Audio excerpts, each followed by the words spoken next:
Pues vamos a comenzar con bastante retraso la última charla de la sesión de hoy, ¿vale? En este caso contamos con Miguel Macías, que es profesor del Centro Universitario de Mérida y nos va a hablar sobre detectores de objetos al servicio de la agricultura y la utilización de apreciación automático para ello.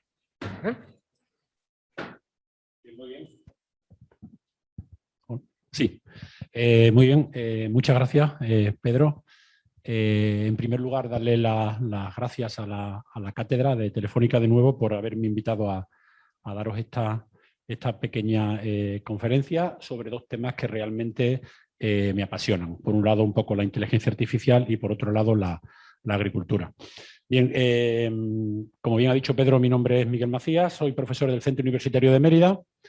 Pertenezco al grupo de clasificación de patrones y análisis de imágenes de la Universidad de Extremadura y también al Instituto de Ciencias de la Computación Avanzada de la universidad.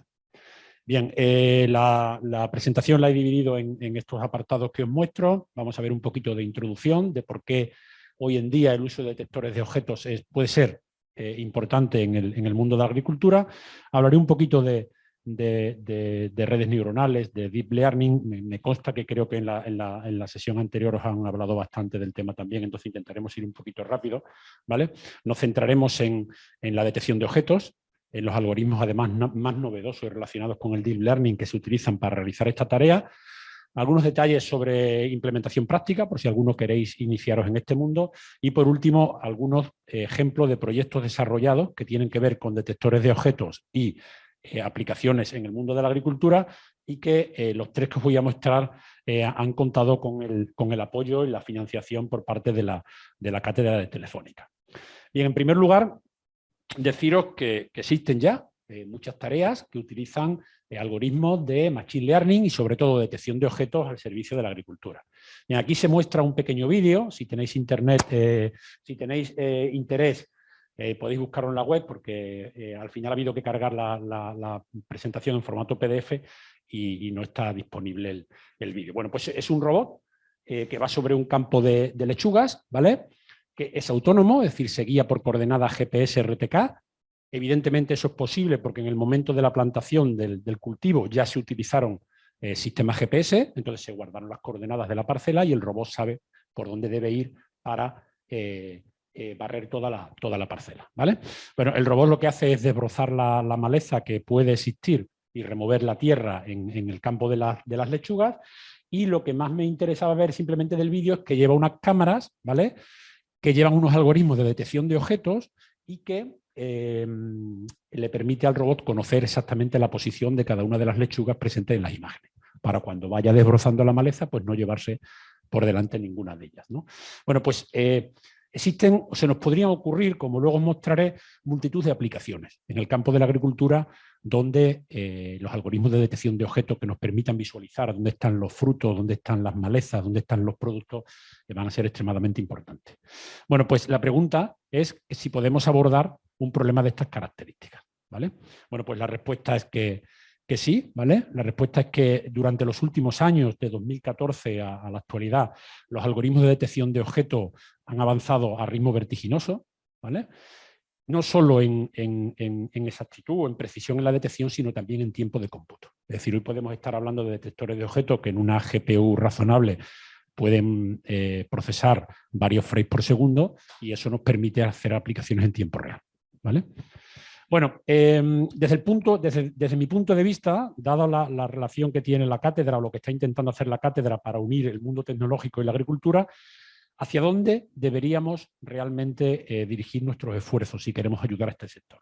Bien, pues bajo mi punto de vista, deberíamos centrarnos en todas aquellas tareas que se puedan automatizar y minimicen la dependencia del sector agrario con la mano de obra. Mano de obra que en la mayoría de las ocasiones es inexistente. De ahí que quizás uno de los aspectos más importantes donde podríamos dedicarnos es la recolección automática de ciertos productos, ¿vale? Es verdad que durante los últimos años la automatización y recolección de muchas cosechas se ha mecanizado, ¿vale? Primero se han adaptado los cultivos a las máquinas y luego las máquinas las recogen automáticamente. Podemos hablar de viñedos, podemos hablar de olivar en seto, podemos hablar de almendros, etcétera, ¿vale? Pero bueno, esas máquinas son solo instrumentos mecánicos. Les falta todavía dar un paso más y dotarlas de cierta inteligencia para que puedan procesar las imágenes y puedan... también es cierto que en muchos sectores no se permite esa automatización tan directa. Es decir, todo lo que es recolección de productos que luego van a ir a un almacén para que el usuario los coja, pues esos productos no se pueden dañar. Entonces esa recolección hay que hacerla de manera más cuidadosa. Y es aquí un poco donde los detectores de objetos pueden aportar bastante, ¿vale? Pero también veremos otras tareas que requieren el uso de mucha mano de obra. Ya digo, en agricultura muchas veces esa mano de obra es inexistente, como poda de viñedos, etcétera, etcétera, etcétera. Entonces, en todas estas tareas, los algoritmos de visión y de detección de objetos van a ser fundamentales, como luego os mostraré, ¿vale? Bien. ¿Cuál es el objetivo de esta charla? Bueno, pues en primer lugar, transmitiros la idea de que muchas de estas aplicaciones, ¿vale?, que vamos a ver, son abordables por muchos de vosotros. Animaros a desarrollar alguna de ellas de cara a, bueno, no conozco vuestra situación, pero a lo mejor muchos de vosotros estáis a las puertas de la realización de un trabajo fin de grado, un trabajo fin de máster o incluso un periodo de investigación, y transmitiros algunos conceptos o ideas que, si os decidís, pues os faciliten este proceso, ¿vale? Bueno, pues vamos a hablar un poquito, vamos a empezar desde prácticamente cero, ¿vale?, intentando definir lo que es un clasificador de patrones o en qué consiste la clasificación de patrones, ¿no? Bueno, pues la clasificación de patrones trata de diseñar sistemas, algoritmos capaces de asociar un determinado patrón de entrada a una clase determinada, ¿vale? Bueno, pues el patrón va a venir caracterizado por lo que se llama un vector de características. El patrón va a venir caracterizado por una serie de medidas, ¿de acuerdo? Y la clase de salida, pues la clase de salida, si lo que queremos utilizar es un algoritmo matemático para resolver el problema, debemos también darle formato numérico. Entonces, es común, por ejemplo, que en el campo de las redes neuronales, en algunos algoritmos, ese formato numérico se le llame formato one hot. Es decir, si yo tengo dos clases de salida, quiero que mi algoritmo me dé la salida 1,0 para una clase y la 0,1 para otra. ¿De acuerdo? Luego ya tenemos un problema numérico. Yo quiero un algoritmo que para un determinado vector de entrada numérico me dé otro vector numérico de salida, ¿vale? 1, 0, 0, 1, si tengo dos clases. Si tengo tres clases, pues igual. Bueno, pues llamamos algoritmos de Machine Learning, ¿vale?, a aquellos que para aprender a hacer ese algoritmo que me dé las salidas deseadas, lo que van a hacer es aprender exclusivamente de los prototipos. Es decir, el programador no tiene que insertar ninguna regla, programar nada que le dote de inteligencia a ese algoritmo. Simplemente el algoritmo aprende de la experiencia, del conjunto de prototipos, ¿vale? Y nosotros en esta charla vamos a hablar siempre de clasificación supervisada. ¿Qué quiere decir eso? Que para nosotros el conjunto de prototipos va a constar de el vector de características de cada prototipo y también la clase a la que pertenece, ¿vale? Es decir, conocemos los prototipos y conocemos sus clases. A eso le llamamos clasificación supervisada. Bueno, aquí tenéis un conjunto. Perdón, un ejemplo. Cuando uno va a resolver un problema de clasificación, siempre vamos a partir de una matriz parecida a esta. Una matriz donde tenemos una serie de prototipos, ¿vale? En este caso no están todos. Esto corresponde a un ejemplo del conjunto de datos que se llama CRAPS, ¿vale? Y es probablemente el conjunto de datos más utilizado en la bibliografía relacionada con la estadística. En la parte derecha tenemos lo que son el vector de características, que en este caso tiene dimensión 5, y están relacionados con medidas de caparazones de los cangrejos, ¿vale? Y en el lado, en la columna que está resaltada a la izquierda, pues tenemos las clases. Podemos hacer dos categorizaciones en función de la especie. Los cangrejos pueden ser de la especie B o de la especie o en función del sexo, puede ser masculino o femenino. ¿De acuerdo? Bueno, pues siempre que vamos a abordar un problema de clasificación, se suele partir de una matriz de esta naturaleza. Por un lado tenemos el vector que define, el vector de características que define a los prototipos, y por el otro lado tenemos la salida deseada. Bien, ¿qué podemos hacer ahora? Bueno, pues vamos a intentar resolver un problema de clasificación, vamos a intentar diseñar un algoritmo matemático para que, dado un vector de entrada, ¿dónde está la lucecita el de arriba, ¿no? Donde, dado un vector de entrada, ¿vale?, que no tiene evidentemente lo ideal es que no coincida con ninguno de los contenidos en la matriz de prototipo, el algoritmo sea capaz de predecir la clase, la especie del cangrejo o bien el sexo. Pero también podríamos hablar de problemas de regresión, ¿vale? El problema de clasificación, la salida está categorizada en un conjunto de salidas, pero también podríamos predecir, por ejemplo, conociendo 4 medidas y la especie y o el sexo, podríamos predecir el valor de la otra. Aquí tendríamos la variable de salida, ya no sería una variable categórica, sería una variable continua, con lo cual esto sería un problema de regresión más que de clasificación, ¿vale? Aquí deberíamos decir, a la vista de estas medidas y de esta información, esta medida sería 14. ¿Vale? ¿De acuerdo? Esa es la diferencia un poquito entre clasificación y regresión. Resumiendo un poco, ¿qué es un clasificador de patrones? Un algoritmo matemático que implementa una proyección generalmente no lineal entre un conjunto de variables de dimensión D, donde la dimensión S es la dimensión del vector de características, cuántas variables de entrada tengo, en un espacio de dimensión C, donde C es el número de clases. ¿Tengo 2 clases? Pues me da un vector de dimensión 2. 0, 1 para la clase 1, 0 para la clase 1, 0, 1 para la clase 2. ¿Vale? Evidentemente luego el algoritmo a lo mejor me da 0, 8, 0, 4 y yo tendré que interpretar de esa información a qué clase corresponde. ¿Más o menos? ¿De acuerdo? Vale. Bueno, pues para resolver este tipo de problemas hay muchas técnicas, ¿vale? No solo las redes neuronales. Existen métodos estadísticos, existen métodos muy sencillitos, existen incluso ajustes polinómicos, pero aquí nos vamos a centrar un poco en las redes neuronales. Bueno, pues todos esos clasificadores, o la mayoría de ellos, suelen tener una serie de parámetros que se llaman parámetros adaptivos y son los numeritos que tenemos que conocer para que el mapping que queremos implementar sea el correcto. ¿De acuerdo? En el caso de las redes neuronales, a esos parámetros adaptivos les llamaremos pesos. En el caso de los ajustes polinómicos, por ejemplo, pues los parámetros adaptivos serán los coeficientes del polinomio. ¿De acuerdo? Vale, pero también existen otros parámetros muy importantes que hay que fijar muy bien para que mi algoritmo funcione correctamente. A esos otros parámetros se le llaman hiperparámetros. ¿Vale? Por ejemplo, en el caso de un polinomio, el hiperparámetro es el grado del polinomio. Yo tengo que saber cuál es el grado del polinomio que se ajusta bien a mi problema. En el caso de una red neuronal, puede ser el número de neuronas de la capa oculta. ¿Vale? Casi todos los algoritmos de clasificación suelen tener un hiperparámetro que hay que ajustar muy bien para que mi clasificador funcione correctamente. Bien, aquí tenéis un ejemplo muy sencillito de lo que podría ser un algoritmo de clasificación. Un algoritmo de clasificación en un espacio de dimensión 2. Es decir, yo quiero que en este problema, en este ejemplo, el vector de características, el vector que define el patrón, tenga dimensión 2. ¿Por qué? Porque si tiene dimensión 2, puedo pintar los datos en un plano. ¿De acuerdo? Entonces, imaginaos que queréis clasificar cosas y tenéis 2 medidas de esas cosas que queréis clasificar. Bueno, pues yo en función de esas 2 medidas puedo pintar todos los prototipos en el plano, ¿verdad? Y puedo además a los de la clase C1 pintarlos con un circulito y los de la clase C2 pintarlos con una crucecita. ¿En qué consiste diseñar un clasificador? Pues consiste en encontrar un algoritmo matemático que me dé una salida correcta, me dé, por ejemplo, salida 1, ¿vale? Para los patrones de la clase C1 y salida 2 para los patrones de la clase C2. ¿De acuerdo? Bien, pues en este caso tan sencillo, hay un algoritmo que casi soluciona el problema, que es sencillamente la ecuación de una línea recta, ¿vale? Aquí la tenéis, seguida, precedida por una función de activación, que en este caso es la función sin, ¿no?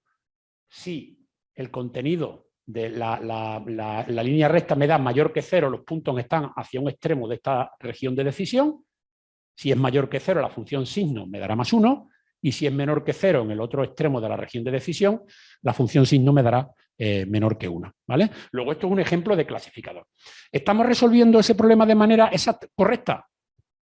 Bueno, eso es otra pregunta, ¿vale? Podría ser la mejor solución al problema, aunque vemos que hay algunos puntos que están mal clasificados, ¿verdad? Pero ¿quién me dice a mí que esos prototipos no se han cogido de manera errónea, por ejemplo? Luego, a veces, ya lo veremos más adelante, el objetivo no es aprender el conjunto de prototipos con un error cero, sino que el objetivo es encontrar un sistema que me dé capacidad de generalización, que dé buenas respuestas para datos nunca vistos antes, ¿vale? Bueno, pero vamos a imaginar que lo que queremos es encontrar una superficie de decisión que clasifique todos los patrones de manera correcta. Esta es imposible, ¿no? Ya que esto genera una recta, una separación lineal, y este problema es no linealmente separable. Necesito una especie de curva. ¿Entendéis? ¿Vale? Vale. ¿Qué soluciones se me abren en principio? Aparte de la que podíamos pensar si probar añadiendo más variables de entrada, es decir, añadiendo una tercera variable de entrada, el problema sí que, si tengo suerte, se podía convertir en linealmente separable, ¿vale? Pero esa no es la solución que pretendo. Es decir, si yo quiero que esa hipersuperficie, esa línea recta que había antes, se me transforme en una línea curva y así tengo un problema de separación no lineal, ¿qué posibilidades tengo? Pues tengo dos posibilidades. Aumentar el grado del polinomio, ¿vale? Si antes tenía una línea recta, ahora me puedo ir a un polinomio de grado 2, pero también tengo otra posibilidad, que es implementar el algoritmo con una superposición de funciones no lineales. Esas son las dos posibilidades que en principio se me abren, ¿vale? O tirar por el campo de los polinomios, que es posible, o tirar por la superposición de funciones no lineales. Muy bien, pues con esto enlazamos directamente con lo que es una red neuronal, ¿vale? Una red neuronal no es más que un caso particular de este tipo de algoritmo, donde la hipersuperficie se realiza con una superposición de funciones no lineales. ¿Y qué forma tienen esas funciones no lineales? Pues vuelven a tener otra vez la forma de una suma pesada de unos pesos por unas entradas que reciben. Es decir, el algoritmo de antes en realidad se podía poner como una suma, ¿vale?, de unos pesos por unas entradas, ¿no? ¿De acuerdo? Vale, bueno, pues la forma de hacer ahora una suma de unos pesos por unas funciones es que estas funciones vuelvan a ser otra vez una suma pesada de unos pesos por unas entradas que reciben, ¿vale? De esta forma, una red neuronal, al menos uno de los tipos, el perceptrón multicapa, se puede expresar de esta forma de aquí, ¿de acuerdo? Y además de poderse expresar de esta forma de aquí, se puede dibujar en forma de grafo de esta forma. De tal forma que podemos hablar de una capa de entrada, podemos hablar de una capa oculta y podemos hablar de una capa de salida. En este caso, si tengo 3 neuronas en la capa de salida, tendría 3 clases. ¿De acuerdo? ¿Vale? Bueno, pues es fundamental que esta suma pesada, aquí existe una función no lineal. Si no, el algoritmo se podría reducir a un ejemplo del anterior, del que hacía separación lineal. ¿De acuerdo? Luego, fundamental la existencia de esta G1, que en los algoritmos clásicos pues casi siempre hemos hablado de sigmoides. Muy bien. Bueno, pues a esta estructura de red se le denomina perceptrón multicapa, ¿vale? La red es completamente conectada, es decir, toda neurona de una capa está conectada a todas las de la capa anterior y solo se permite conexión hacia adelante, ¿vale? ¿De acuerdo? De una capa a la más próxima. Puede haber más de una capa oculta, aunque ya veremos que eso en principio no ha tenido mucho sentido, ¿vale? La función G1 es necesaria, debe ser no lineal. Se ha utilizado sigmoide, hoy en día existen otras posibilidades como la función ReLU, etcétera. Y una característica y algo muy importante. Ese modelo que acabamos de ver, ¿vale?, se le puede definir como un aproximador universal. ¿Y qué quiere decir que eso es un aproximador universal? Una red feed-forward con al menos una capa oculta y función de activación no lineal puede aproximar cualquier mapping entre dos espacios de dimensión finita, suponiendo que el número de unidades ocultas es suficientemente grande. ¿Entendéis más o menos lo que quiere decir? Es decir, que por muy difícil que yo tenga una matriz de prototipo, por muchos prototipos que tenga, por muchos dimensión del vector de entrada y por muchas clases, siempre hay una red de una capa oculta que es capaz de aprender ese mapping. Con error cero, aunque el objetivo no sea conseguir el error cero, vuelvo a repetirlo. ¿De acuerdo? ¿Cuál es el problema? Bueno, que en principio no sé cuántas neuronas tengo que poner a la capa oculta, ¿no? Aquí dice que suponiendo que el número es suficientemente grande y yo eso no voy a saber cuántos, ¿vale? Y luego, otra cosa importante, las redes neuronales es un modelo no lineal con respecto a los pesos. ¿Eso qué quiere decir?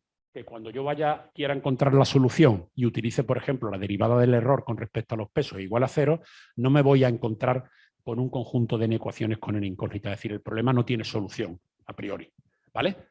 De una pasada, como sí podría pasar con los ajustes polinómicos. Luego, para encontrar el valor de esos pesos que implementan el mapping que yo estoy imponiendo con el conjunto de prototipos, tenemos que recurrir a un proceso iterativo, ¿vale? A un proceso iterativo, donde se supone que en ese proceso iterativo los pesos van cambiando para que el error vaya disminuyendo. Y este proceso puede ser largo y este proceso puede estar asociado a una serie de problemas. Por ejemplo, es decir, la idea es, imaginaos que esto es una superficie de error. Yo aquí tengo pintado el error con respecto a los valores de los pesos y para el entrenamiento de la red lo que se suele hacer es primero inicializar con pesos aleatorios, ¿vale? Entonces eso quiere decir que yo me sitúo en un punto de la superficie de error. Bueno, pues a la siguiente iteración voy cayendo, voy cayendo, voy cayendo y el objetivo es encontrar el error mínimo. ¿Cuál es el problema? Que puedo caer en mínimos locales. Es decir, yo nunca voy a estar seguro cuál es el mínimo error. Sí que puedo caer en un valle de esta superficie de error y no estar seguro de si he encontrado la solución correcta o no. Bueno, tiene una serie de problemas asociados, ¿vale? Pero se suelen encontrar buenas soluciones. Bueno, pues el algoritmo más conocido para adaptar los pesos con respecto a lo que os estoy contando es el algoritmo de backpropagation, ¿vale? Que actualmente se sigue utilizando pues, en deep learning y en todos los modelos de red. Bueno, luego en el trabajo con redes neuronales digamos que hay dos fases, ¿no? Por un lado tenemos la fase de aprendizaje, que es ese proceso iterativo donde la red va encontrando el valor de los pesos que implementen el algoritmo, y luego tenemos la fase de reconocimiento, ¿vale? En la cual yo le pongo un patrón de entrada nunca visto antes al sistema y él debe darme una respuesta correcta, ¿vale? El objetivo, vuelvo a decirlo, no es construir un sistema que se aprenda de memoria la tabla de prototipos. Eso puedo conseguirlo, es fácil. Hemos visto que mientras más neuronas ocultas pongo, si yo hago bien las cosas, eso converge a un error cero. Pero el buscar un error cero puede llevar a que no me dé una buena respuesta ante patrones nunca vistos antes, ¿vale? ¿De acuerdo? A eso se llama, decir, el objetivo no es aprenderme el mapping impuesto por el conjunto de prototipos, sino tener un sistema con capacidad de generalización. ¿Cómo se consigue eso? Bueno, pues eso suele conseguirse en que yo a la hora del entrenamiento, hemos dicho antes que vamos a partir de un conjunto de prototipos. Bueno, pues la idea es que ese conjunto de prototipos vamos a dividirlo en dos. El que realmente voy a utilizar para entrenar y el que realmente voy a utilizar para validar. ¿De acuerdo? Entonces lanzamos una iteración del conjunto de entrenamiento. Entrenamos, ¿vale? Y cuando haya acabado, muestro el error también que se comete sobre el error de validación. Bueno, pues lo lógico, si los conjuntos no son estadísticamente y generalmente no tengo los suficientes prototipos ni el problema tan bien definido para que los conjuntos de prototipos sean estadísticamente similares, pasará esto que ocurre aquí. Llegará un momento en que el error en el conjunto de entrenamiento siga disminuyendo, pero el error sobre el conjunto de validación empieza a aumentar. ¿Qué quiere decir eso? Que a partir de ese punto estoy sobreajustando la red al conjunto de prototipos. Con lo cual, lo lógico es que el entrenamiento parase aquí, aunque yo pudiera seguir disminuyendo el error sobre el conjunto de entrenamiento. Es decir, que parase aquí e incluso el error sobre el conjunto de validación en este punto sería la figura de mérito para decir de alguna manera cómo se va a comportar mi red. Aunque luego esa red la enfrente de nuevo a un conjunto nunca visto antes que podríamos llamarlo el conjunto de test. Más o menos, ¿vale? Luego no suele ser común y ese error ha sido muy frecuente hasta la fecha, es decir, intentar entrenar una red para que el error tienda a cero. ¿Vale? Bueno. Luego, ¿cómo se han resuelto hasta ahora la mayor parte de los problemas clásicos? Bueno, pues utilizando un perceptrón, ¿vale? Con una sola capa oculta. Nadie me decía que utilizar más capas me aportase ninguna ventaja. Y yo sé que con una capa oculta el problema se podía resolver, ¿vale? Bueno, pues se suele empezar con pocas neuronas en la capa oculta y se va aumentando el número de estas para ver si sostienen mejores resultados. Es la forma un poco de trabajar con él, ¿vale? Muy bien, hemos hablado de los algoritmos de clasificación, hemos hablado de las redes neuronales. ¿Hay algo más a la hora de resolver un problema de clasificación? Pues prácticamente todo lo importante. Es decir, muchas veces solemos centrarnos en el algoritmo de clasificación, en si utilizo una red neuronal, un método estadístico, pero digamos que ahí no está todo lo de el tic a la hora de resolver bien o mal el problema. Hay muchas cosas. Está lo que se llama el conocimiento a priori, que es más importante que todo lo demás. Por ejemplo, ¿qué creéis que es lo más importante a la hora de resolver un sistema de clasificación? Un problema de clasificación. Tener un buen conjunto de prototipos. Si yo no tengo un buen conjunto de prototipos, por muy bueno que sea el clasificador, aquello no va a funcionar. ¿Vale? Tener un buen ¿Y qué quiere decir un buen conjunto de prototipos? Pues un buen conjunto representativo de todo el espacio de entradas. ¿Cuantos más mejor? Pues sí, evidentemente sin que sea redundante, ¿vale? Pero cuantos más mejor. Muy bien. Una vez que tengo ya un buen conjunto de prototipos, ¿qué otras cosas importantes hay? Pues, por ejemplo, saber cuáles son las variables que afectan a mi problema. Definir un buen vector de características. ¿vale? Si yo voy a resolver un problema, ¿cuáles son las variables que afectan aquí? Pero me puedo encontrar un problema que el vector de características que he encontrado sea muy grande. ¿Es bueno que sea grande el vector de características? Pues depende. Un vector de características obliga a tener muchos prototipos. Si no tengo muchos prototipos, mejor que me coja un vector de características más pequeñito. Eso se lo conoce como la maldición de la dimensionalidad, ¿vale? Si yo tengo un espacio de entrada de dimensión muy grande, digamos que los prototipos se me separan en muchos clústeres y yo debería tener representantes de todos esos clústeres para que el algoritmo funcionase bien. Luego, eso quiere decir muchos prototipos. Luego, no tengo muchos prototipos y me ha salido un vector de características muy grande. Pues coge algoritmos que te ayuden a seleccionar características, seleccionar las mejores. Luego tenemos elección de prototipos, extracción de características, selección de características, y una vez que tengamos todo eso claro, ya sí podríamos centrarnos un poquito en el algoritmo. ¿De acuerdo? Muy bien. Desde el punto de vista del procesamiento de imágenes, que es lo que quiero yo centrar un poquito la charla, ¿qué podríamos hacer en primer lugar? Bueno, aquí os tengo un pequeño ejemplo, ¿no? Imaginaos que queremos empezar a lo que nos dedicábamos todos en la época en la que hicimos nuestras tesis doctorales, que era un poco relacionado con los caracteres manuscritos, ¿vale? Es decir, era lo que había, ¿no? Las competiciones que había en los congresos en esa fecha estaban muy relacionadas con aprender a reconocer caracteres manuscritos. Aquí tenéis un ejemplo, ¿no? Imaginaos que yo quiero hacer un clasificador donde yo quiero aprender a distinguir ceros y unos, ¿de acuerdo? Y tengo imágenes de entrada de dimensión 32 por 32. ¿Qué necesito? Pues un buen conjunto de prototipos. Necesito ejemplos, ¿vale? Necesito muchos ejemplos de ceros y muchos ejemplos de 1. ¿De acuerdo? Muy bien, ya tengo el conjunto de prototipos. ¿Quién sería en este caso el vector de características?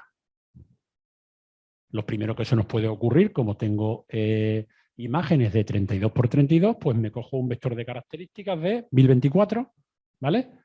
Y ese vector de características es un vector de características de mucha dimensión, ¿no? 1024 características. ¿Qué necesitaría, según hemos dicho antes? Muchos prototipos, ¿vale? No es lo más correcto. Si este cero se mueve un poquito hacia la derecha o hacia la izquierda, probablemente cuando yo compare los dos vectores no tienen nada que ver, no se parecen en nada. Luego no es una buena elección comenzar con los 1024. ¿Qué opciones tengo? Pues tenemos la opción de lo que se denomina extracción de características. Es decir, en muchos de los problemas que hemos visto antes, cuando vimos, por ejemplo, lo de los cangrejos, el vector de características ya venía en formato numérico, ¿no? Ya tenía allí los numeritos, las medidas. Hay campos en los que eso no ocurre. Imaginaos que yo quiero procesar audio, quiero procesar imágenes, aunque las imágenes también tengo números, pero lo ideal no es utilizar los píxeles directamente. Luego tengo que extraer características, ¿vale? Bueno, pues en el campo de las imágenes hay muchos algoritmos para extraer características.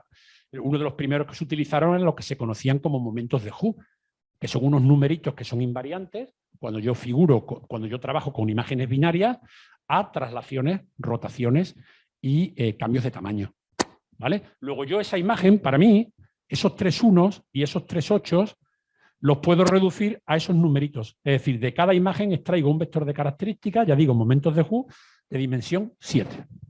Bueno, pues veis cómo la primera columna es bastante discriminatoria ya, ¿no? Por un lado, todos los numeritos son menores que 0,405 y para los 8 son mayores, ¿vale? Luego, la idea es, como se ha trabajado de manera clásica, es yo tenía un conjunto de imágenes, me voy a sacar de esas imágenes unos numeritos que van a componer el vector de características. Ya no tengo 1024, ¿vale? Ya tengo 7 numeritos. Otras alternativas, pues ahí tenéis un algoritmo muy utilizado. Análisis en componentes principales. Además, yo en el análisis en componentes principales puedo decidir con cuántas componentes me quedo. Yo puedo decidir, quiero 10 componentes, 20 componentes, 30 componentes, ¿vale? Y hacer estudios para esta aplicación en particular, cuál es el número de componentes que me interesa. ¿De acuerdo? En problemas relacionados con detección de cara y detección de peatones, bueno, pues se han utilizado muchos métodos para extraer características. Por ejemplo, lo que se denominan como los LBPs, ¿vale? Aquí tenéis un ejemplo de una cara de la cual, para unos parámetros de configuración para ese algoritmo, se ha obtenido un vector de características de dimensión 26. ¿De acuerdo? Se ha utilizado mucho, ya digo, en detección de caras en imágenes. Gradientes de Hot, gradientes de Haar, etc. Luego, ya sabéis, en los algoritmos clásicos, cuáles eran los pasos, ¿no? Tengo las imágenes, extraigo las características, puedo incluso luego seleccionar y luego ya el algoritmo de clasificación. ¿De acuerdo? Bueno, otra de las cosas que hemos hecho en procesamiento de imágenes es cuando yo no tengo que clasificar una imagen completa y decir esto es una cara o esto no es una cara, sino que quiero segmentar la imagen, quiero ir clasificando píxel a píxel. Por ejemplo, aplicaciones en agricultura, yo tengo una imagen aérea o de satélite de campos de cultivo y yo quiero, para aplicaciones relacionadas con la PAC, por ejemplo, saber qué tipo de cultivo hay en cada píxel, en cada zona. Bueno, pues sería aplicar un algoritmo de estas características. ¿De acuerdo? ¿Quién sería aquí el vector de características? Esto es una aplicación que utilizaba el satélite Meteosat antiguo, que solo tenía 2 canales, visible e infrarrojo. Bueno, pues aquí el vector de características que se nos ocurre en principio es utilizar para cada píxel un vector de características de dimensión 2, el valor del píxel en el infrarrojo y el valor del píxel en el visible. Si utilizo una imagen hiperespectral, pues el valor del píxel en cada uno de los canales. ¿De acuerdo? ¿Vale? Pero bueno, nos decían los meteorólogos cuando querían resolver esto, que en las nubes también, las masas nubosas también tenían ciertas texturas para distinguir unas de otras. Bueno, pues se podría aportar medidas de textura. ¿Y cómo medíamos textura? Pues ya me tengo que ir a una ventana alrededor del píxel que quiero clasificar. Entonces yo en una ventana de 5 píxeles alrededor del píxel que quiero clasificar, puedo calcular estadísticos o puedo calcular medidas de textura. ¿Y de cuánto cojo la ventana? ¿De tamaño 5, de tamaño 7, de tamaño 11? Bueno, pues ahí imaginaos cómo va aumentando el vector de características, ¿no? Primero tengo 2, luego calculo estadísticos sobre una ventana, puedo calcular esos estadísticos sobre otra ventana y al final, a modo que me descuide, tengo un vector de características de muchas dimensiones. ¿De acuerdo? ¿Y qué es lo más importante? Bueno, pues ¿será más importante para distinguir un tipo de nube la ventana de radio 7 o la ventana de radio 9? Bueno, pues podemos hacer un proceso de selección para ver cuáles son las mejores. ¿De acuerdo? ¿Vale? Y luego viene, digamos, en el campo de la que es a lo que vamos un poco, en el campo del procesamiento de imágenes, a la detección de objetos. Es decir, es un problema intermedio. Ni quiero clasificar la imagen toda, ni quiero ir píxel a píxel. Quiero encontrar objetos en una imagen y quiero además conocer la localización de los objetos. ¿Vale? A ese tipo de algoritmo es lo que vamos a llamar algoritmo de detección de objetos y en lo que nos vamos a centrar un poquito. Bueno, vamos a hablar un poquito de Deep Learning, aunque ya creo que os han hablado, ¿vale? Digamos que bajo mi punto de vista el término Deep Learning está provocando una tercera oleada en el interés provocado por las redes neuronales. Es ahora cuando yo creo, de alguna manera, que las redes neuronales han venido para quedarse. En la época anterior sí que se han hecho también algunas aplicaciones relacionadas con OCR, con lectura de códigos postales, pero ahora es cuando realmente han venido para quedarse y las aplicaciones van a ser innumerables. ¿Vale? ¿Cuándo empezaron a tener importancia estos algoritmos basados en Deep Learning? Pues yo creo que en torno a 2012, cuando en la competición ILS-VRC, que es una competición donde los investigadores evalúan sus algoritmos en un conjunto de datos denominado ImageNet, que contiene unas 10 millones de imágenes categorizadas en miles de categorías, ¿vale?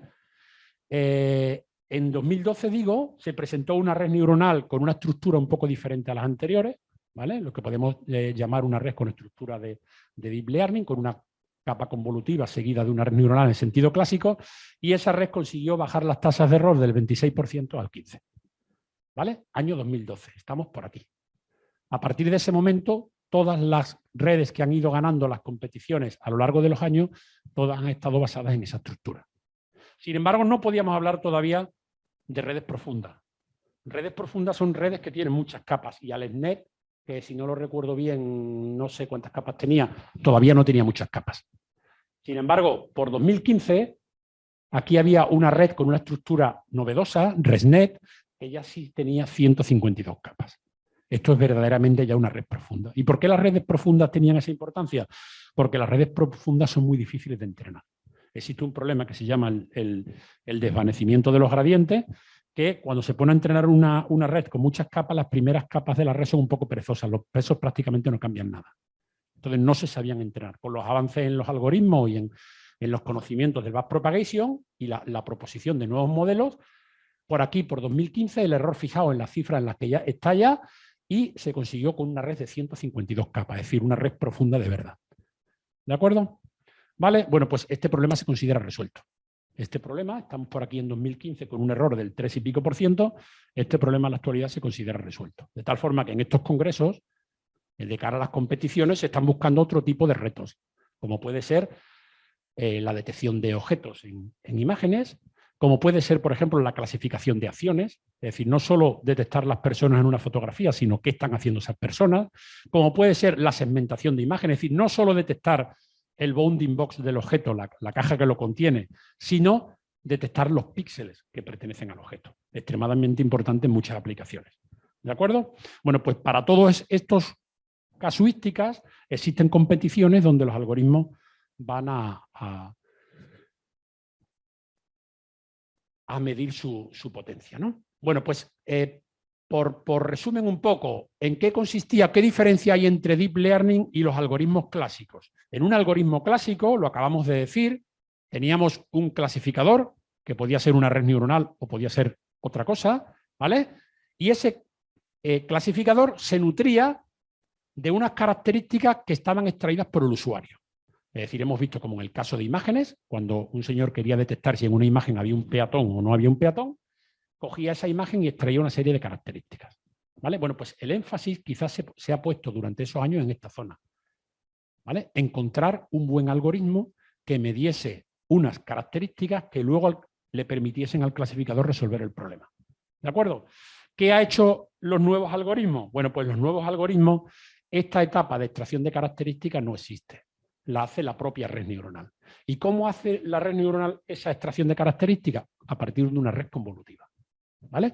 Luego los algoritmos basados en Deep Learning tienen una estructura de una red neuronal en el sentido clásico al final que se alimenta de una red convolutiva. ¿Vale? Una red convolutiva que suele tener muchas etapas o algunas etapas de convolución y de pooling. ¿De acuerdo?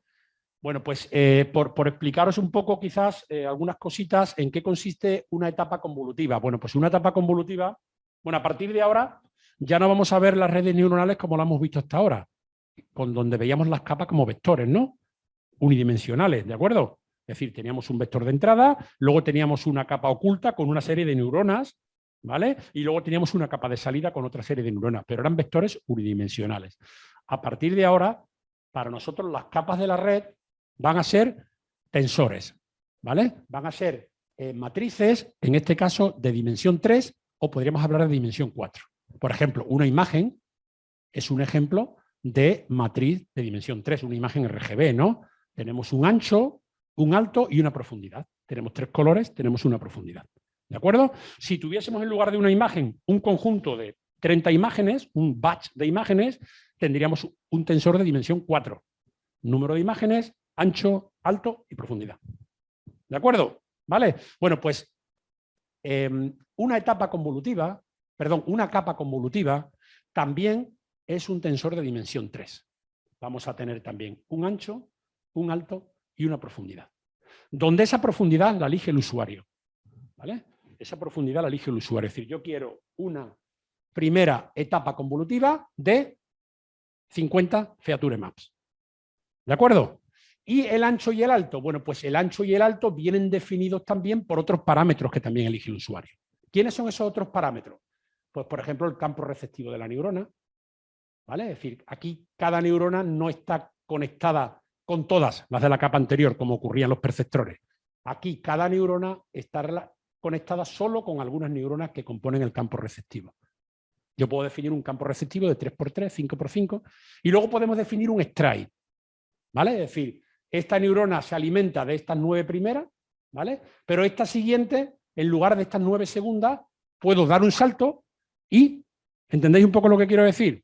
En función de ese campo receptivo y de ese stride, me aparecen aquí más o menos neuronas, más ancho o más alto, ¿entendéis? ¿Vale? Luego, si aquí tengo una imagen de entrada de 227 por 227 por 3, y esto me da una primera etapa convolutiva de 55 por 55 por 96, simplemente que sepáis que el 96 lo ha elegido el usuario y que el 55 por 55 viene de que el usuario ha cogido un stride 4 y un campo receptivo de 11 por 11. ¿Más o menos? ¿Vale? ¿De acuerdo? Vale. Otra de las características en las redes convolutivas es que todos los pesos pertenecen, bueno, a cada uno de estos 96 capas de aquí, a cada uno de estos 96, digamos, matrices bidimensionales se le llama feature maps, ¿vale? En el sentido de que cada uno de ellos se va a especializar en extraer algo de la imagen de entrada. Por ejemplo, imaginaos que el primero de ellos se especializa en extraer, pues, bordes de la imagen.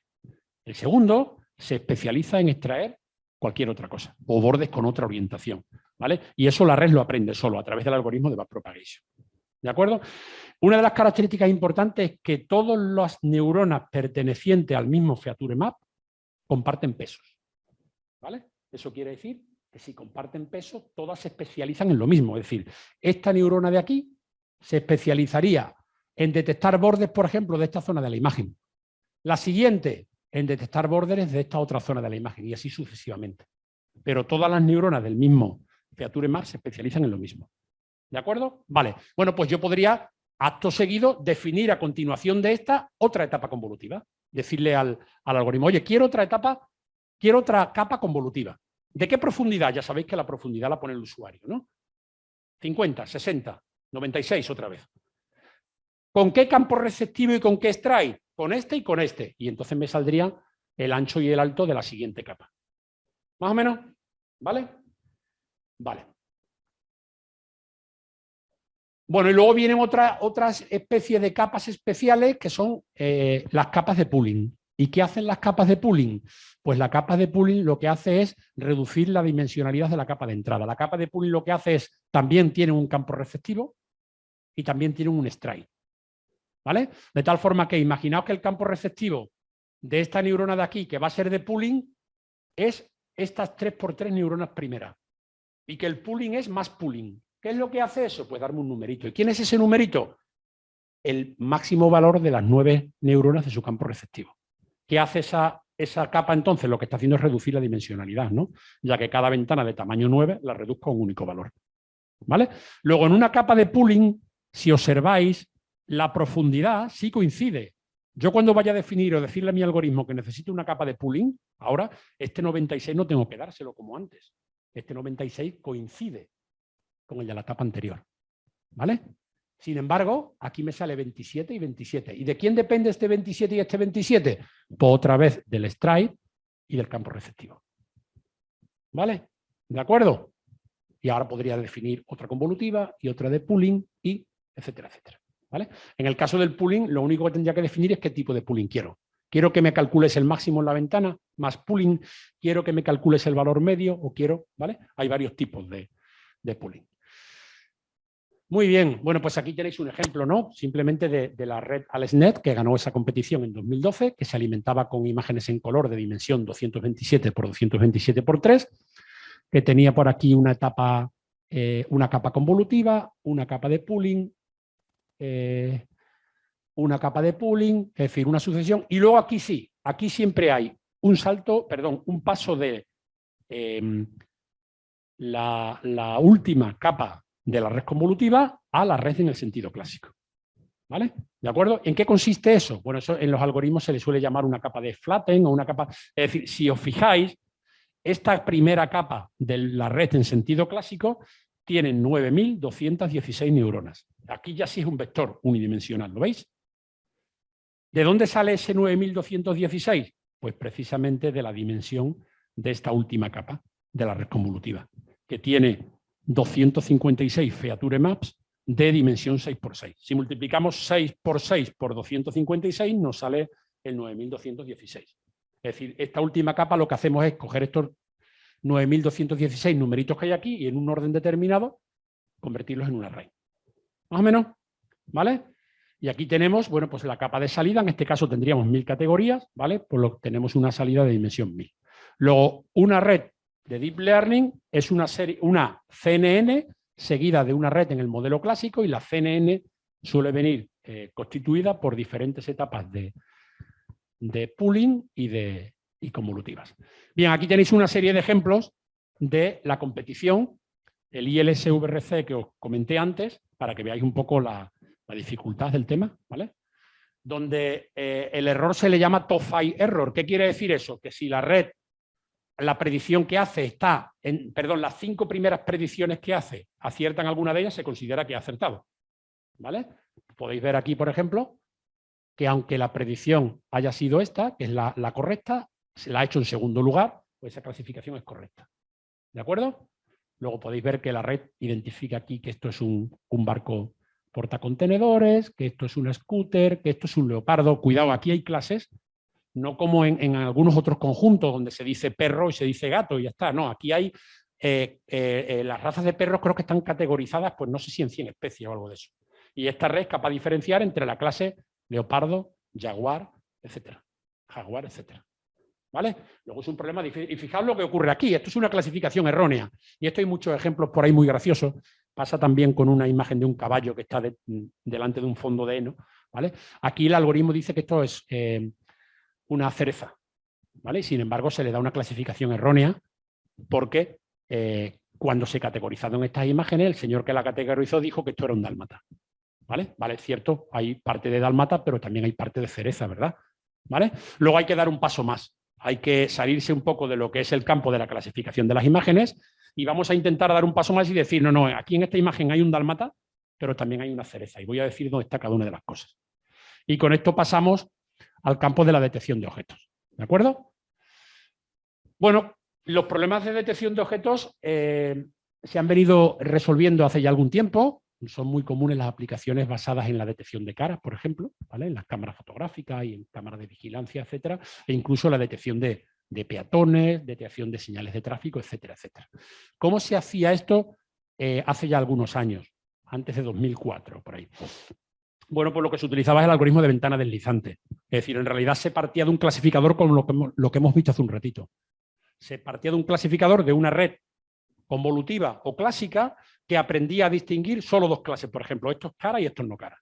Y yo para entrenar esa red partía de una base de datos donde tenía miles de imágenes de caras y miles de imágenes de fondos donde no hubiese caras. Y es una red normal, entrenada para clasificar entre cara o no cara. ¿Y qué se hacía luego para encontrar los objetos? Pues aplicar el algoritmo de ventana deslizante. Se cogía una ventana canónica, por ejemplo, si yo lo que busco son caras y las caras tienen una relación de aspecto de 1, son cuadradas generalmente, pues lo que hago es desplazar una ventana canónica de un tamaño fijo, por ejemplo, 32 por 32 en todas las posiciones de la imagen, con un strike, ¿vale? Voy barriendo y donde el algoritmo me dice que ahí hay una cara, pinto un cuadradito. ¿De acuerdo? Y para encontrar caras más grandes y caras más pequeñas, pues se utilizaba lo que se denominaba pirámide de imágenes. Las imágenes se le iba bajando la dimensión, de tal forma que si yo a la imagen le voy bajando la dimensión, esa ventana de 32 por 32 cada vez es más grande en comparación con la imagen, ¿no? ¿Vale? Luego tenía que recorrer todas las posiciones de la imagen a diferentes escalas, ¿vale? Y así es como se han resuelto hasta hace algunos años los algoritmos de detección de objetos.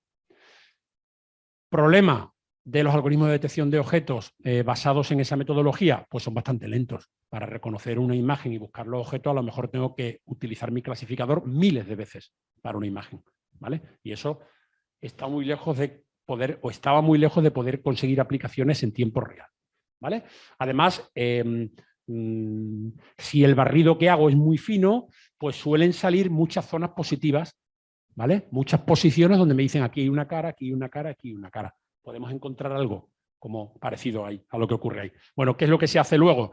Lo que se hace luego es un proceso de refinamiento. Es decir, de todos esos candidatos, corresponden todos al mismo objeto y si corresponden todos al mismo objeto, quedarme con el mejor. ¿Vale? Entonces, para eso se utilizan algoritmos NMS de non máxima supresión, basados en una figura de mérito que se llama la intersección sobre la unión.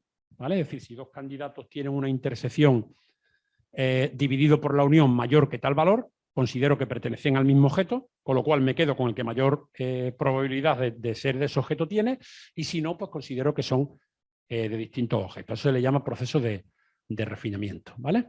Y de tal forma que podíamos llegar a una solución de ese tipo, donde el algoritmo considerase que todas esas regiones de interés son correspondientes a un único objeto y que de todas ellas el mejor es ese de ahí. ¿De acuerdo? De esa forma, digo, se han resuelto o se resolvían hasta hace muy poquito todo lo relacionado con los algoritmos de detección de objetos.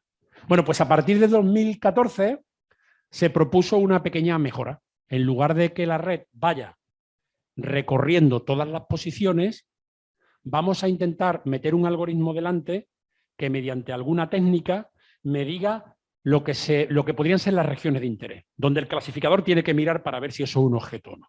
¿Vale? Bueno, pues a estos algoritmos se le llaman algoritmos de propuestas de regiones. ¿Vale? Hay muchos tipos de estos algoritmos y quizás el más conocido es uno que se le llama Selective Search.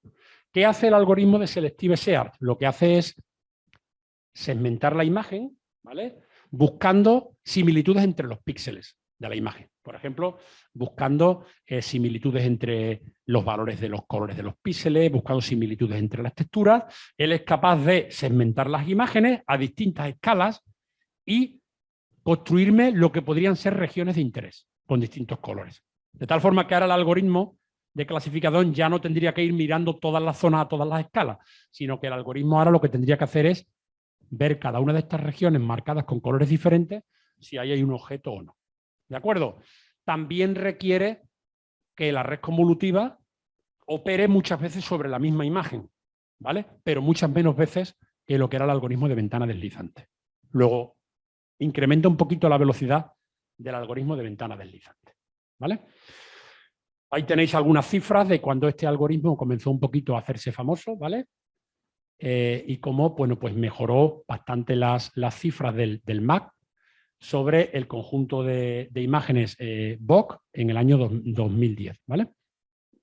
Muy bien, pero digamos que todavía no hemos mejorado mucho el algoritmo, ¿vale? Todavía no es muy novedoso. Digamos que esta idea casi que se nos podía haber ocurrido a cualquiera, ¿no? Y en lugar de mirar todos lados, te hago un procesamiento antes.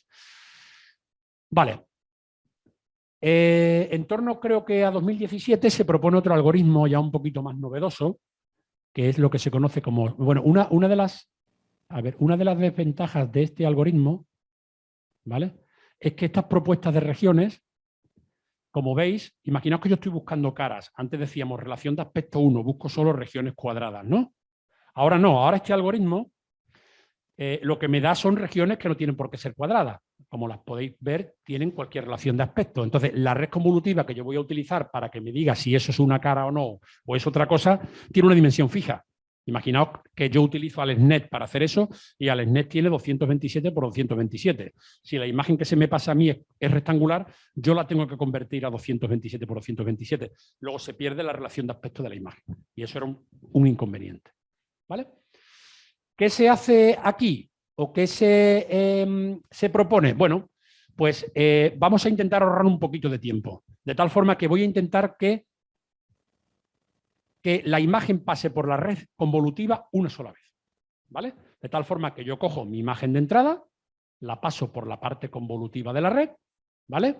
De tal forma que ahora el algoritmo de Selective Search me dice, aquí hay una propuesta de región, mira aquí.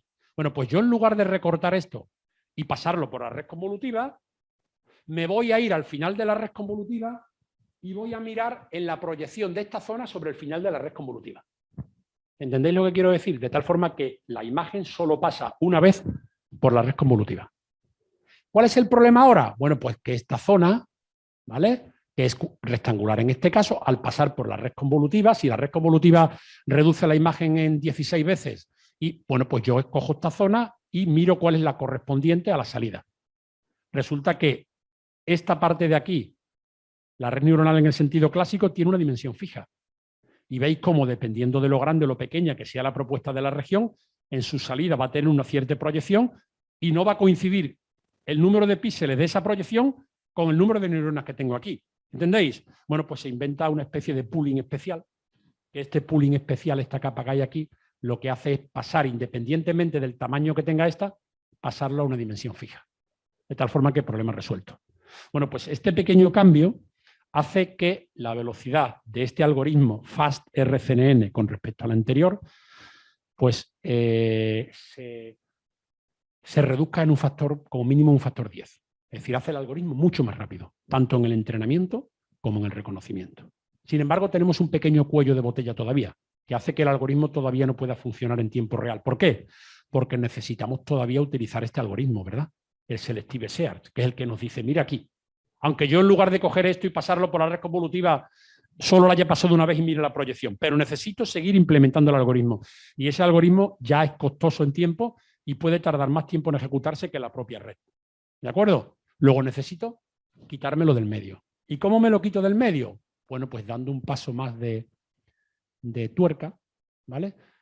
Proponiendo otro algoritmo, que es el que se conoce como FasterRCNN, que está basado en el concepto de Anchor, ¿vale? Anchor son cuando yo voy a configurar un algoritmo de este tipo, a la hora de reconocer, de abordar un problema, uno de los parámetros de configuración más importantes son los anchors, ¿vale? Es decir, ¿en qué tipo de regiones quieres que mide? ¿Relación de aspecto 1:1, cuadradas, rectangulares?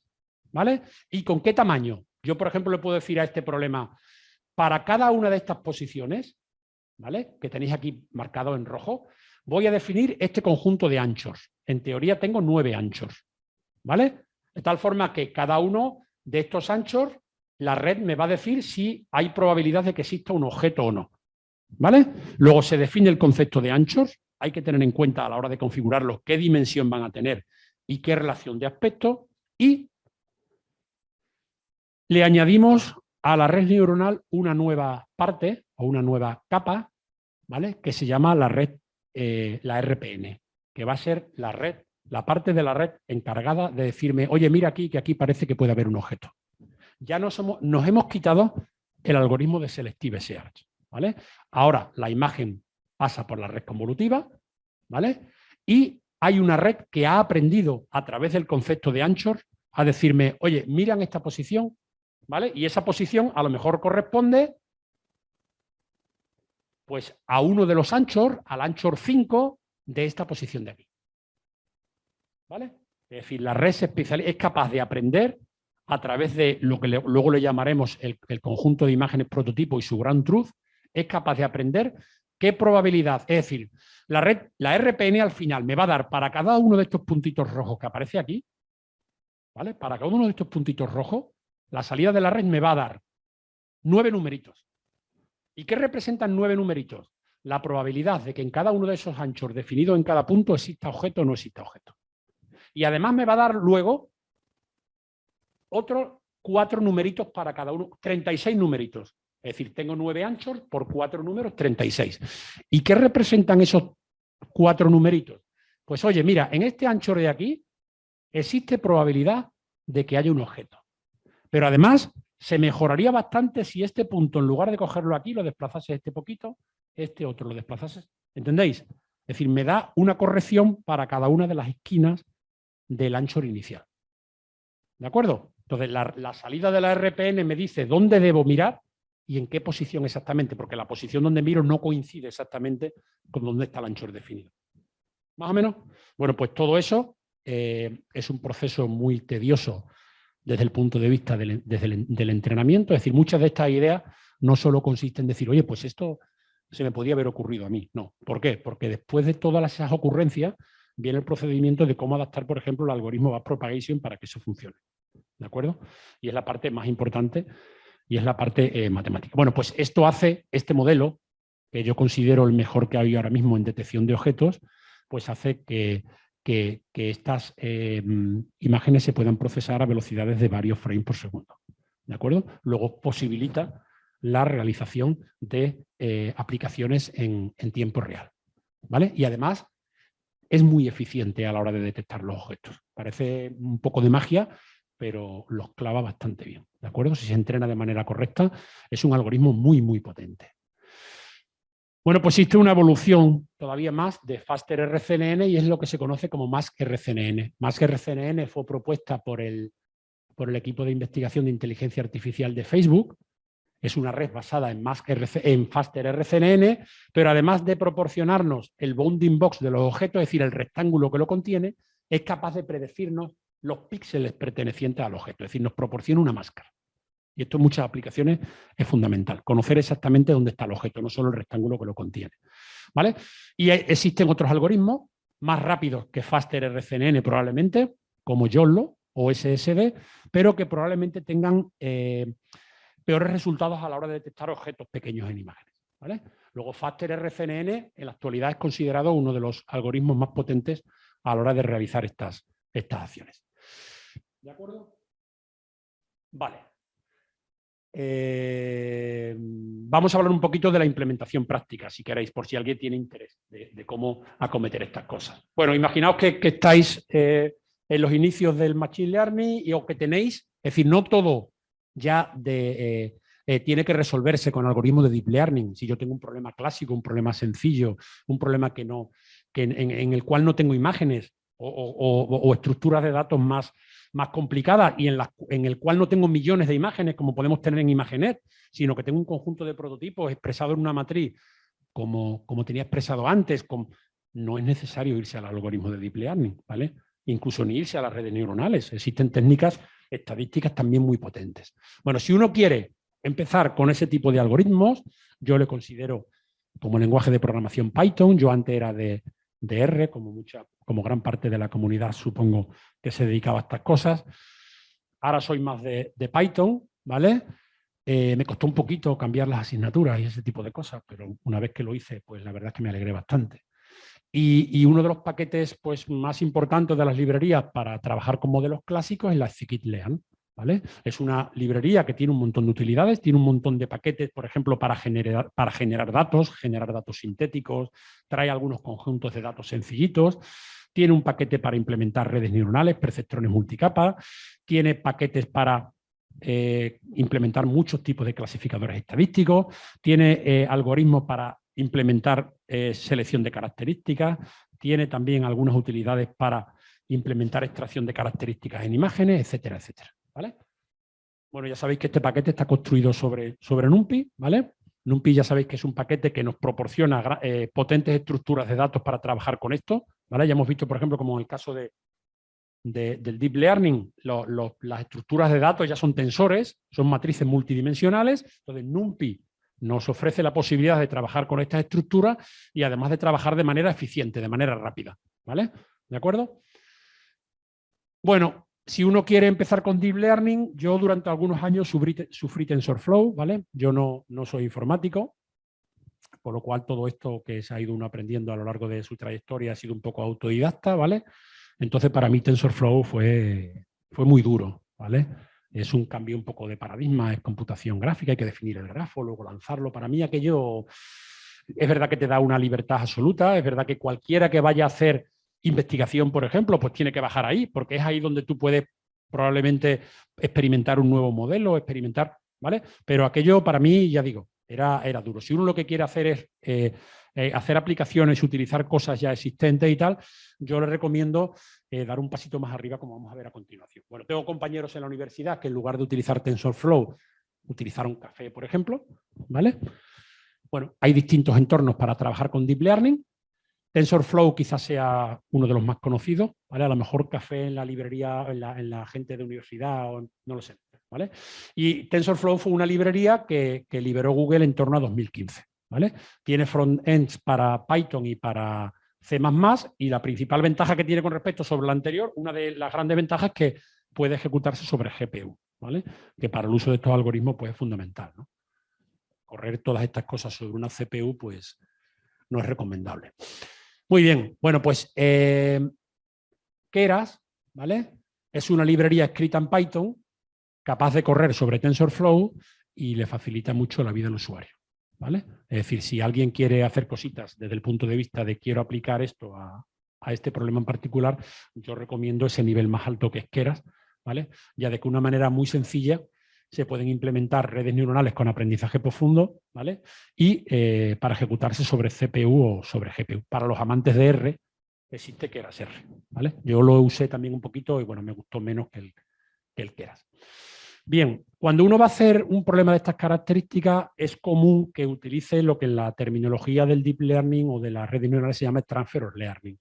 Es decir, si yo quiero utilizar una LesNet para resolver un problema, o una VGG, o una red ya que se ha utilizado en alguno de esos concursos y que ha dado muy buenos resultados sobre el campo de procesamiento de imágenes, y resulta que yo tengo también un problema de reconocimiento de imágenes, aunque mis imágenes sean diferentes, lo normal no es empezar con una red con los pesos inicializados de manera aleatoria. Lo normal es aprovechar una red que ya se haya utilizado en la bibliografía y todas las partes comunes, es decir, todas las partes generalmente, por ejemplo, toda la red convolutiva, utilizarla con los pesos entrenados ya en esas competiciones. Es decir, si esa red convolutiva lo que hace es extraer características y esas características fueron buenas porque esa red dio buenos resultados en ese problema en particular, se supone que esas características me pueden valer a mí para mi problema. Entonces, yo imaginaos que quiero resolver un problema con 2 categorías, me cojo una VGG entrenada, pero resulta que la VGG se entrenó con un problema de 80 categorías en lugar de con 2.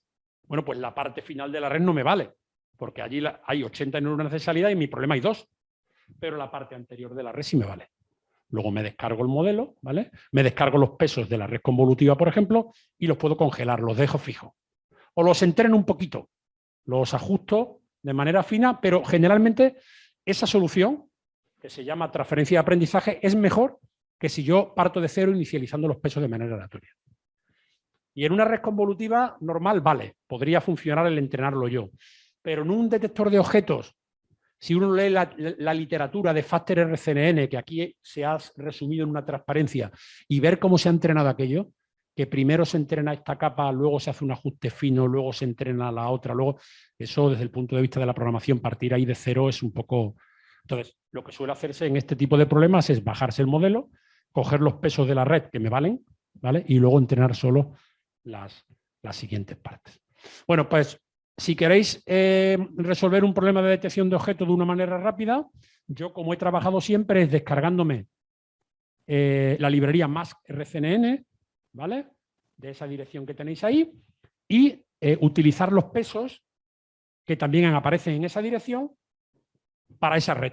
¿Qué puedo hacer yo con esa red ahora? Yo no puedo hacer nada aplicado a mis características. Si yo cojo la red tal cual y me descargo esos pesos, yo lo único que puedo pasarle a esa red es una imagen, y esa imagen, por ejemplo, si en el conjunto Coco estaba la clase gato y en mi imagen que le paso a la red hay un gato, pues me dirá dónde está el gato, ¿no? Y como veis, no solo me dice el bounding box, sino que me dice también la segmentación, me dice la máscara del objeto, los píxeles que pertenecen al objeto. Vale, pero yo no quiero esto, yo quiero adaptar esa red a mi problema particular, ¿vale? Bueno, pues lo que hacemos es, necesito entrenarla, ¿vale? Necesito entrenarla. ¿Cómo se entrena una red de detección de objetos? Ya no basta con coger un conjunto de caras y un conjunto de no caras. Ahora, para entrenar un detector de objetos de estas características, necesito muchas imágenes que contengan caras y necesito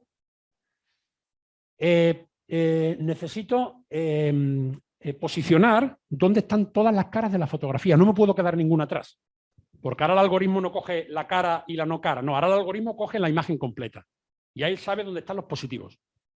Y las otras zonas él la va a usar como negativos. Si yo me he olvidado de pintar una cara y decirle aquí también hay una cara, él esa zona la va a coger como negativo, ¿vale? Luego, para entrenar un algoritmo de detección de objetos de estas características, necesito un banco de imágenes donde en esas imágenes todos los objetos que me interesan estén seleccionados. ¿De acuerdo? A eso se le conoce como el ground truth. Bueno, pues para eso hay varios software. Yo he utilizado este de aquí, es muy potente, es online, ¿vale? Se habla en un navegador y ahí puedes categorizar todos los objetos. Puedes pintar la máscara. Ahora veremos algunos ejemplos. Y además, para cada uno de los objetos, yo puedo establecer atributos y dentro de cada atributo, categorías. Por ejemplo, objeto, aceituna. Madurez, verde, morada, luego lo veremos, cambiante. Calidad, defecto, verde, morada y cambiante. Es decir, puedo ir definiendo varios atributos y para cada atributo varias categorías. ¿Vale? ¿De acuerdo? Bien.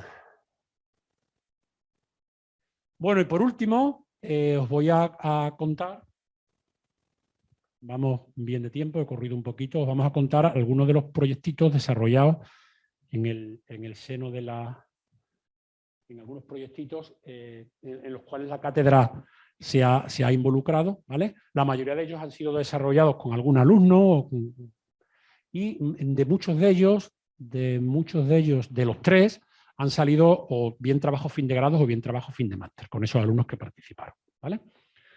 El primero de ellos le denominamos WithDL y era un proyecto que nos ayudase a detectar malezas, ¿vale? En campos, en este caso, campos de cereales, pero se nos puede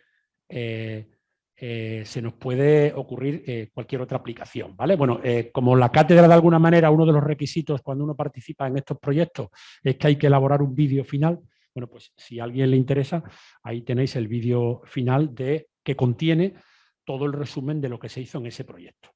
Vale, imaginaos que los sistemas actuales, esta maquinita que hemos visto aquí, de aplicación de herbicidas o de abonos químicos, ¿vale? Son grandes máquinas con unas barras que pueden llegar a los 30 metros de longitud, ¿vale? Con tecnología GPS, que generalmente va en el tractor o va en la máquina, lo cual permite el control de pasadas. Es decir, el usuario que va en el tractor no tiene que preocuparse de si la barra llega a un punto. Él lleva una pantallita, en esa pantallita, una vez que le ha metido el plano de la parcela, le ha metido también el diámetro del apero que lleva, en este caso le habrá metido los 30 metros o los 20 metros que tenga la barra, y el conductor de la máquina lo que ve en la pantalla es una serie de líneas azules, que es por qué pasada tiene que pasar, tiene que ir. Muchos de ellos ya no necesitan ni que el conductor vaya allí, necesitan que vaya el conductor para cuando llega al final de la parcela, pero puede soltar y el tractor se va conduciendo solito, ¿vale? Entonces, además, si la parcela no es regular, es irregular, pues habrá algunas veces donde haya un solape entre las pasadas, ¿vale? Bueno, pues las máquinas, las buenas, llevan un control de apagado y encendido de las boquillas, de tal manera que si el GPS detecta que va solapando una pasada para no aplicar más dosis de herbicida, pues cierra esas boquillas. Luego, toda esa tecnología está en la máquina. Está la apertura independiente de las boquillas, está la tecnología GPS y además el GPS incluso detecta si el tractor va a más o menos velocidad, porque haya un terreno diferente, porque haya cuestas, por lo que sea, y aumenta o disminuye el control de presión para que se fumigue más o menos, ¿vale? En definitiva, se trata de dar la dosis correcta de herbicida o de lo que vaya echando en cada momento, en cada punto de la parcela. ¿De acuerdo? ¿Vale? Bueno, pues con estas máquinas se podía dar un pasito un poquito más allá.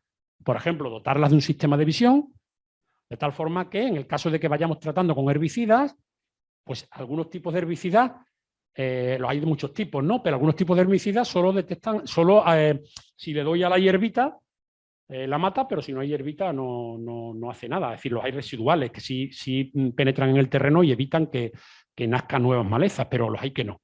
Los hay que solo afectan si le das a la hierbita. Si la hierbita no está, no hace nada. Lo que hace encima es dañar un poquito el cultivo. Bueno, pues podemos hacer una máquina con visión que le diga a la boquilla si en ese punto hay maleza o no hay maleza. ¿De acuerdo? Hay muchos intentos de esto. Hay algunos, por ejemplo, que se basan simplemente en el color, que son herbicidas que van sobre barbecho. Y está claro, cuando van sobre barbecho, para matar todo lo que haya, es muy fácil detectar probablemente entre el marrón y el verde, ¿no? Y entonces van... Pero bueno, en este caso es un poquito más difícil. Bueno, pues planteamos el proyecto, ¿vale? Y digamos que es un proyecto que todavía no teníamos conocimiento de todo el mundillo esto de los detectores de objetos. Ya sabéis que Factor RCNN es de 2018, 2019, ¿vale? Con lo cual no hace tanto tiempo, ¿no? Entonces este proyecto planteamos hacerlo desde el punto de vista de la ventana deslizante, ¿vale? Entonces, antes de abordar un problema de estas características, ¿qué es lo primero? Pues lo que dijimos antes, ¿no? Selección de un conjunto de prototipos.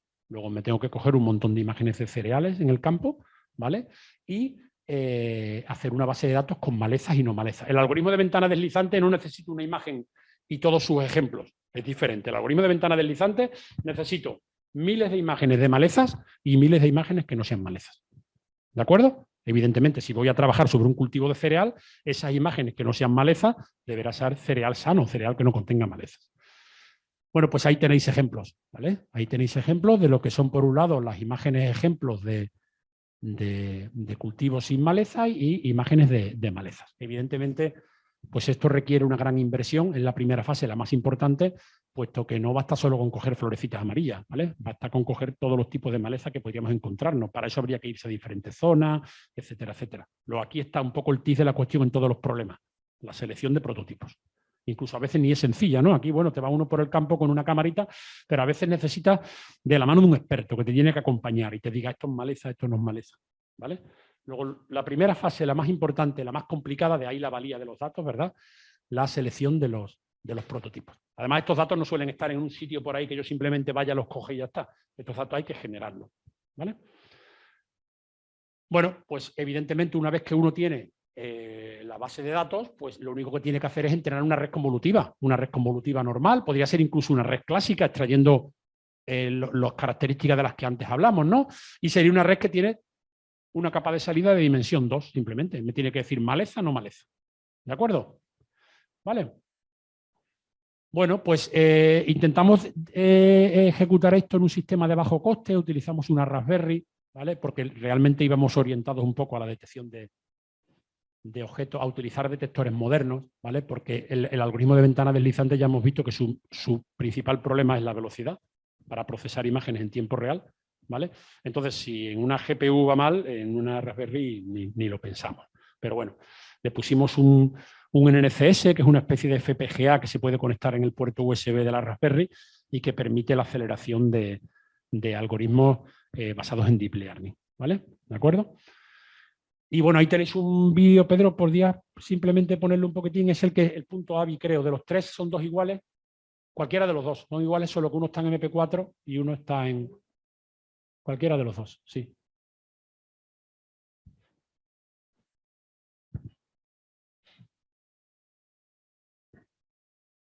Bueno, y ahí veis un poquito el proceso de detección en un vídeo, ¿vale?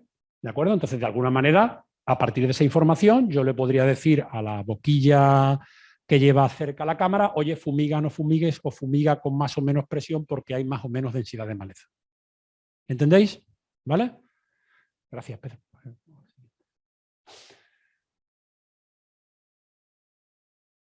Vale. Siguiente proyecto, desarrollado este año, 2021, pues denominado Visual Inspect.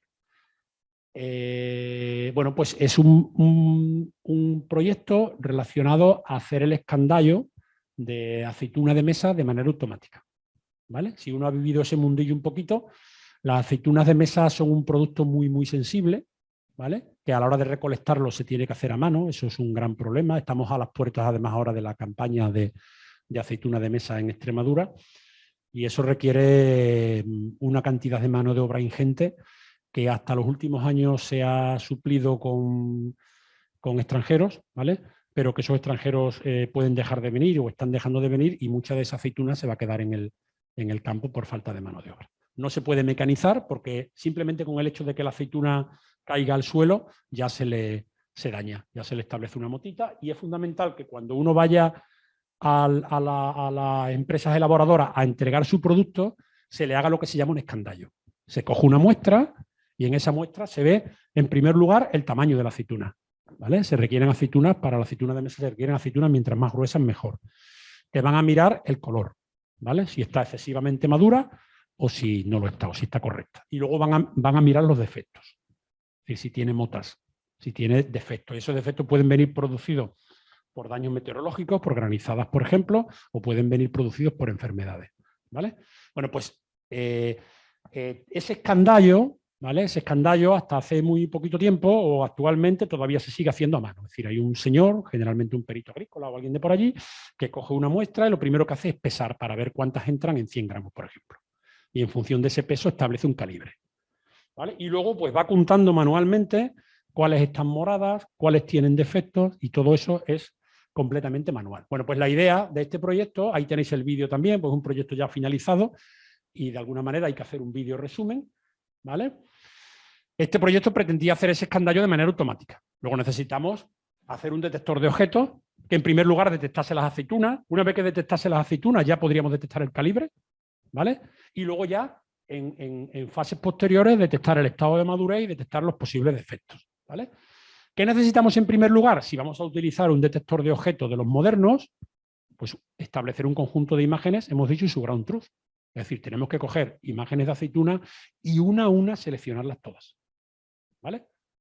Ahí tenéis un conjunto de una bandejita. Esto, la idea era hacerlo con una Raspberry, ¿vale? Para tomar la fotografía, con una bandejita situada a unos 50 centímetros de la cámara de la Raspberry. Se establece una fotografía y esa fotografía hay que ir con el software que antes os dije, os di la dirección, una a una, haciendo la máscara de cada uno de los objetos. Y una vez que proporcionamos la máscara, podemos definir diferentes atributos en diferentes categorías. Si yo voy a buscar solo el número de aceitunas presentes, atributo, por ejemplo, objeto, clase aceituna. Si voy a estudiar el estado de madurez, atributo maduración, clase verde, morada, cambiante. ¿De acuerdo? Si voy a hacer la calidad final, atributo calidad, clase verde, morada, cambiante o verde dañada. ¿De acuerdo? ¿Vale? Bueno, pues una vez que tenemos hecho eso para un conjunto de imágenes, entrenamos nuestro detector de objetos y ahí tenéis un ejemplo, ¿vale?, de una imagen cualquiera, cómo el clasificador es capaz de detectar, pues en esa imagen, no sé si había 90 o ahí las detecta, en esa imagen no fallan ninguna, las detecta todas, ¿vale? Las detecta todas, ahí veis, una vez que las ha detectado, se pueden extraer, ¿verdad? ¿Vale? Y yo ahora incluso podría utilizar un clasificador, en lugar de un detector de objetos, un clasificador normal para ver las características ya de las aceitunas, ¿no? Para ver si es verde, si es morada, si tiene defectos, si no los tiene. Y veis cómo una vez que tenga la máscara de cada una de las aceitunas, yo puedo ver el tamaño en píxeles. Luego puedo hacer una correlación con el tamaño real o puedo hacer una operación con la distancia de la cámara al objetivo para convertir esos píxeles en área, ¿vale? Pero del conjunto de test de imágenes, no recuerdo cuántas imágenes había en el conjunto de test, pero entre todas tenían un total de 921 objetos, 921 aceitunas, y el clasificador es capaz de detectar 919. Lo cual la eficiencia es prácticamente el 100%. Además, casi en esta imagen están un poquito separadas, ¿vale? Pero da igual, imágenes donde estén mucho más solapadas, da muy pocos falsos negativos. ¿De acuerdo? Bueno, pues un pasito más. Detectar moradas y cambiantes. Aquí nos vamos a un 94%. Pero ese 94% casi que nos pasaría a los humanos también, porque es muy difícil cuando uno está cogiendo el prototipo y tiene que etiquetar, es muy difícil en algunas decir esta es verde o es cambiante. Entonces el error ya lo estamos introduciendo nosotros. Es normal que el algoritmo dé un 94, ¿vale? Porque el error ya lo estamos introduciendo nosotros. Es difícil establecer la frontera para verde o cambiante y morada, ¿vale? Con lo cual, ya digo, los resultados son bastante buenos. Y ahí tenéis. Bueno, aquí ya hemos introducido una clasificación final donde están las 4 categorías y nos detecta las moradas, ¿vale?, las posibles cambiantes y las dañadas. Esta era una muestra con muchas aceitunas dañadas, con muchas motas, y ahí veis que hay muchas dañadas, ¿vale? Luego una aplicación interesante, la verdad es que uno, una vez que ha hecho una y está un poco familiarizado con el algoritmo, pues establecer ground truth, correr el algoritmo, establecer el ground truth, es decir, imágenes, objetos y aprender y se acabó, ¿vale? Y ya digo, es bastante potente el algoritmo. Bueno, esto lo hizo un alumno, al final lo hicimos todo en una Raspberry y bueno, daba unos informes de resultados pues en base al tamaño, en base al tanto por ciento, y esto es fundamental para el agricultor que se presenta allí con una muestra, ¿no? El que no tenga que esperar a que una persona haga eso ya por su cuenta en horas nocturnas o cuando sea, sino que en ese momento llegar, echar las aceitunitas en una bandeja y que le salga un informe con el cual él ya se lleva el valor de la muestra de su producto. ¿De acuerdo? Bueno, pues por último, otro proyecto un poquitín más ambicioso, denominado también un poco en el seno de la cátedra, Agrofield Detect, ¿vale? Aquí lo que se perseguía de alguna manera es un proyecto bastante ambicioso y es estudiar la viabilidad o la posibilidad de realizar la poda automática en viñedos, con un robot que en principio incluso se podría guiar de manera autónoma, ¿no? ¿Vale? El proyecto, evidentemente, constituye 3 fases, ¿no? Por un lado está todo lo que es el guiado autónomo del robot, pero ya digo, hoy en día en Extremadura, por ejemplo, y prácticamente en España o en la península ibérica en general, cada vez más los cultivos se están haciendo todos en hilera, ¿vale? Y se están plantando con tecnología GPS.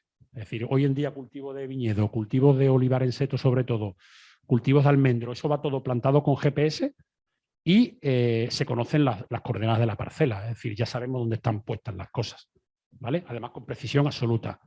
Con lo cual es fácil que a un robot se le vuelquen las coordenadas de la parcela y el robot pueda pasar por todas las hileras, ¿de acuerdo? ¿Vale? Luego, la navegación autónoma no es un problema importante. Si queremos realizar la poda, sí que es importante detectar los sarmientos del viñedo y sobre todo detectar el punto de corte, ¿vale? El sarmiento no sería un gran problema, pero detectar el punto de corte puede ser un problema. Y luego el tercer problema es, una vez que hemos detectado el punto de corte en la imagen, hacer que un brazo robotizado vaya a ese sitio y pegue el corte.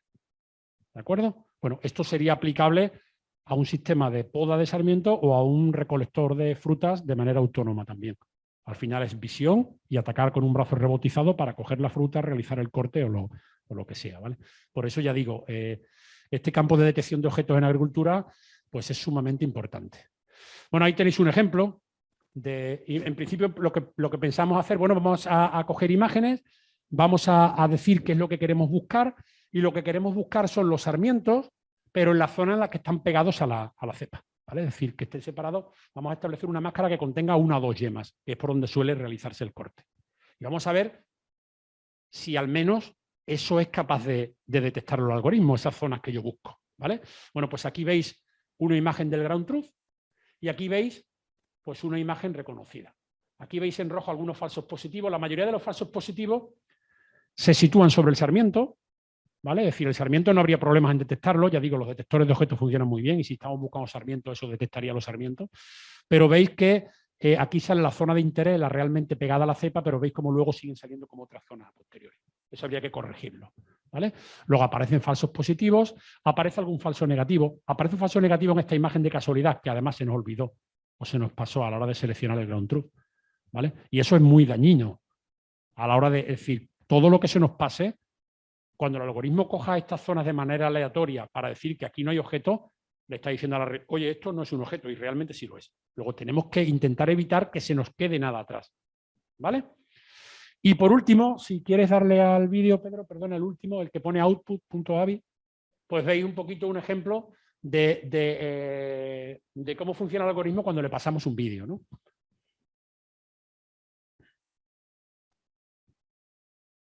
Entonces veis que, bueno, se podría perfeccionar, pero sí queda pie a que más o menos, pues ahí veis una cepa con partes muertas donde veis que no, y ahí empieza rápidamente a detectar la zona de... Bueno, hay uno que se resiste, veis que no lo detecta ahí un poquito.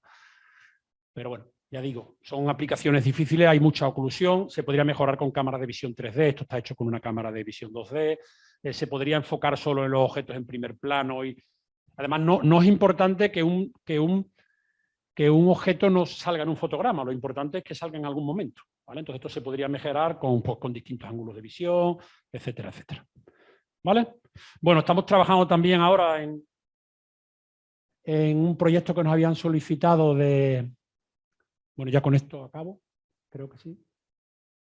Sí, ahora comento esto, para hacer una recolectora de pepinos de una empresa que tiene un invernadero con la última tecnología ahí en Don Benito y que todos los pepinos es una variedad porque nosotros nos estamos acostumbrados a pepinos de estos tamaños, nosotros estamos acostumbrados a pepinos más grandes, pero para el mercado ese que tienen en Holanda parece ser que todos son de este tamaño así, es una cosa muy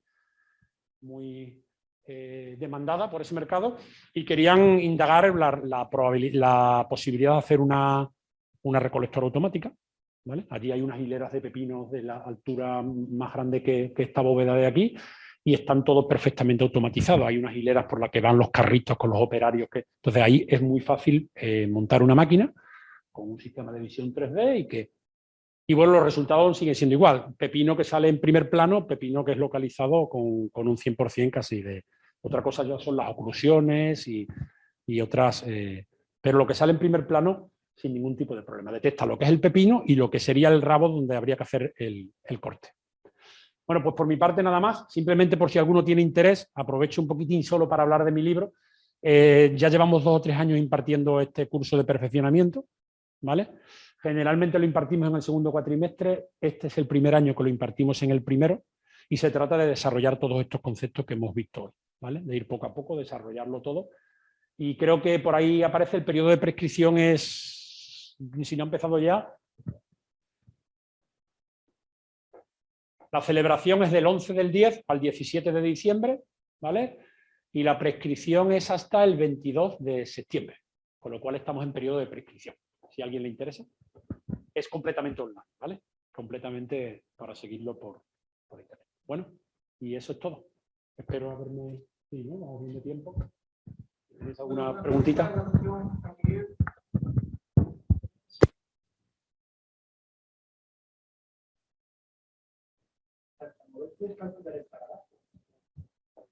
Bueno, el vídeo lo tenemos al final y lo único que pretendíamos con el vídeo era hacer esta demostración de grabarlo para ver cómo iba. Pero hemos trabajado con fotografías individuales hasta ahora.